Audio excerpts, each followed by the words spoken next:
Patuloy ang Pilipinas sa pagsusulong sa mga programang may kinalaman sa pagpapaunlad ng mga infrastruktura ng ating bansa. Tulad na lamang ng iniwang programa ni dating Pangulong Rodrigo Duterte na Build Build Build program, layunin ng proyekto na mas lalo pang palakasin ang ekonomiya ng bansa sa pamamagitan ng pagtatayo ng mga makabagong infrastruktura na makakatulong sa ating pag-asenso. Sa pagtatapos ng termino ng Administrasyong Duterte sa pag-upo ni Pangulong Ferdinand Marcos Jr., ay itinuloy niya ang layuning ito sa kanya namang programa na tinawag na Build Better More. Para sa ating video ngayon, ating aalamin ang 8 pinakamalaki at magastos na proyektong infrastruktura ngayong 2023, mga kasalukuyang ginagawa at yung mga natapos na.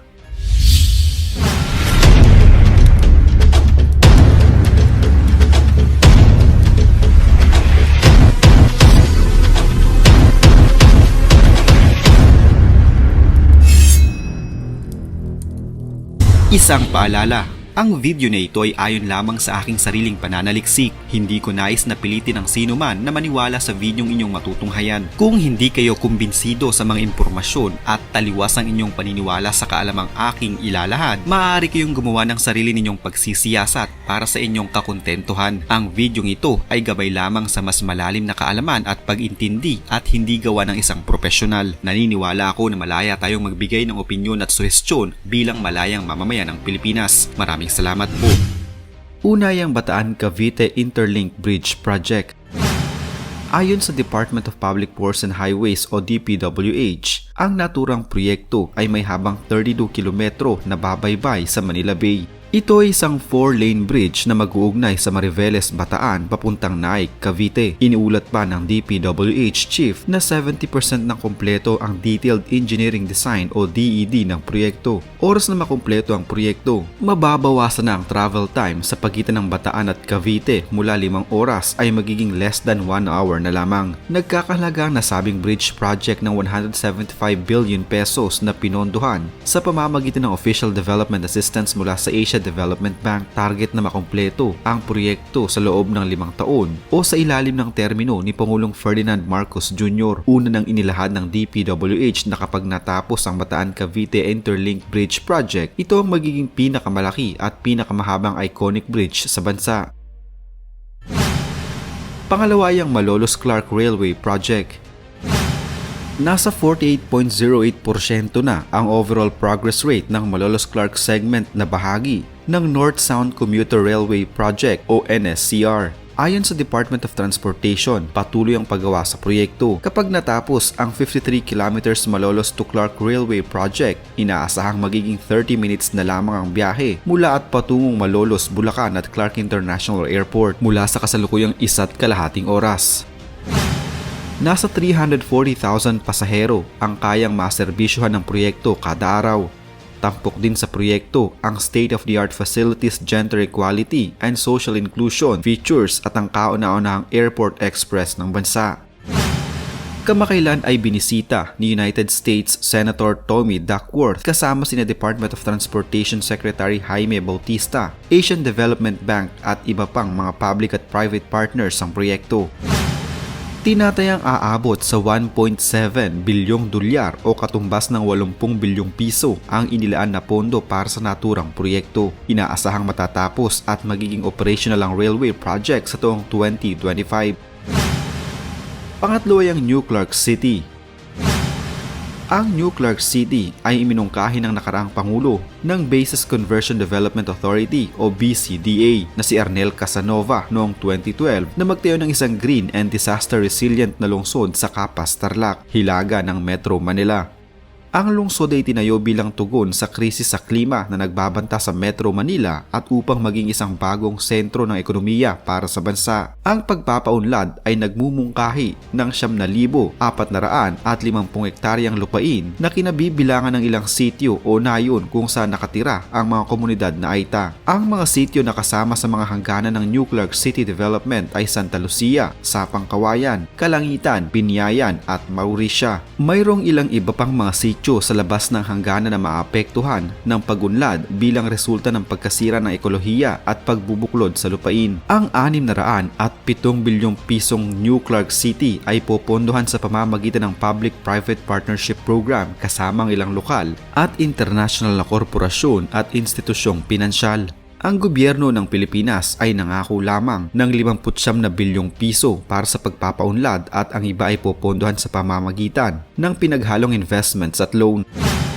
Ang pinakamalaking bahagi ng pautang ay magmumula sa China Energy Engineering Company na may 105 bilyong piso. Kabilang sa iba pang mamumuhunan ang Asian Development Bank, AECOM, Japan Overseas Infrastructures and Investment Corporation for Transportation and Urban Development o JOIN, Surbana Jurong at MTD Capital Berhad. Pang-apat ay ang Cebu-Cordova Link Expressway. Noong 2017, pinangunahan ni Pangulong Rodrigo Duterte ang groundbreaking rights para sa 8.5 kilometrong Cebu-Cordova Link Expressway o CCLEX na bahagi ng Build Build Build program. Makakatulong ang CCLEX hindi lang para mapagaan ang traffic sa Metro Cebu, kundi para makatulong din sa pagpapaunlad ng ekonomiya at pagpapabuti sa buhay ng mga residente doon. Mapapabilis nito ang biyahe na aabot sa 80 km per hour sa loob ng 20 minutes mula Cebu City patawid sa munisipalidad ng Cordova. Layo nitong mas maging ligtas at mabilis ang paglalakbay ng tinatayang 50,000 na sasakyan oras na magbukas ito. Magsisilbi itong alternatibong ruta sa pagitan ng lungsod ng Cebu at ng Mactan Cebu International Airport na magpapaikli sa oras ng pagbiyahe ng 40 minutes.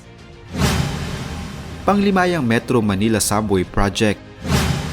Nagkakahalaga ng 350 billion pesos ang proyekto na 6 na taong nabinbin. May 15 istasyon ng subway na may habang 36 kilometers mula Valenzuela hanggang Ninoy Aquino International Airport. Kasama sa mga tatayuan ng istasyon ng Quirino Highway, Tandang Sora, North Avenue, Quezon Avenue, East Avenue, Anonas, Katipunan, Ortigas North, Ortigas South, Kalayaan Avenue, Bonifacio Global City, Loton East, Loton West, NAIA Terminal 3 at FTI Taguig. Nasa 80 kilometers kada oras ang target na bilis ng tren na bibilhin mula Japan, kaya aabutin na lang daw ng kalahating oras ang biyahe mula Quezon City hanggang NAIA Terminal 3. 3 sa 15 istasyon ang ginawa bago natapos ang Duterte administration. Ang Quirino Station sa may Quirino Highway, Tandang Sora Station at North Avenue Station malapit sa Veterans Memorial Medical Center. Inaasahang mahigit 519,000 pasahero kada araw ang gagamit ng subway sa unang taon ng serbisyo. Bukod sa bilis, comfort, accessibility at advanced features nito, alam nyo ba na mayroon ding disaster resilient features at cutting-edge facilities ang ating subway? Ayon sa DOTR, hindi yan basta-basta lang dahil advanced technology mula pa sa Japan ang ginamit sa pagtatayo nito. Dagdag pa rito, seamless connectivity din ang hatid nito para sa ating mga mananakay dahil konektado rin ang subway sa mga istasyon ng LRT 1, 2, MRT 3, MRT 7 at PNR. Inaasahang matatapos ito sa taong 2027.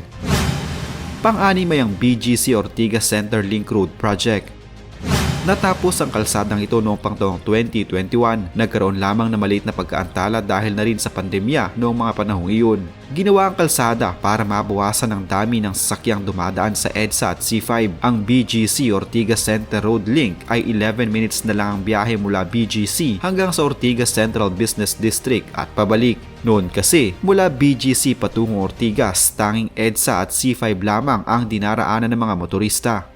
Ang 1.6 billion project ay mayroong 4 na linya kung saan maglalagay ng Santa Monica Loton Bridge at tatawid ng Pasig River. Pagdurugtungin nito ang Loton Avenue sa Makati at Santa Monica Street. Pang-7 ay ang Samal Island Davao City Bridge. Pinangunahan ni na Pangulong Ferdinand Marcos Jr. at Vice President Sara Duterte ang groundbreaking ng 23 billion pesos Samal Island Davao City Connector Bridge Project sa Davao City noong nakaraang taon. Ayon sa Pangulo, kapag natapos na ang Samal Island Davao City Connector o SIDC ay makakatulong sa pagpapaunlad ng ekonomiya ng rehiyon at tiyak na mas maaakit ang mga turista dahil mapapadali na ang pagbiyahe. Ang bagong tulay magdurugtong sa Island Garden City of Samal sa Davao del Norte sa Davao City. Inaasahan na dahil sa bagong tulay, magiging 5 minuto na lamang ang biyahe mula Davao City patungo ng Samal sa halip na 30 minutes na biyahe sa ferry. Ang engineering company na China Road and Bridge Corporation o CRBC ang gagawa ng tulay na may 3.98 kilometro na magkokonekta sa Samal Circumferential Road sa Island Garden City ng Samal patungo sa Arcastillo daang Maharlika Junction sa Davao City. Gagawin ng tulay sa loob ng 5 taon na tinaasahang matatapos sa 2027. Popondohan ng tulay sa pamamagitan ng loan agreement na $350 million o 18.67 billion pesos na napagkasunduan ng Pilipinas at China. Pangwalo ay ang LRT-1 Cavite Extension Project.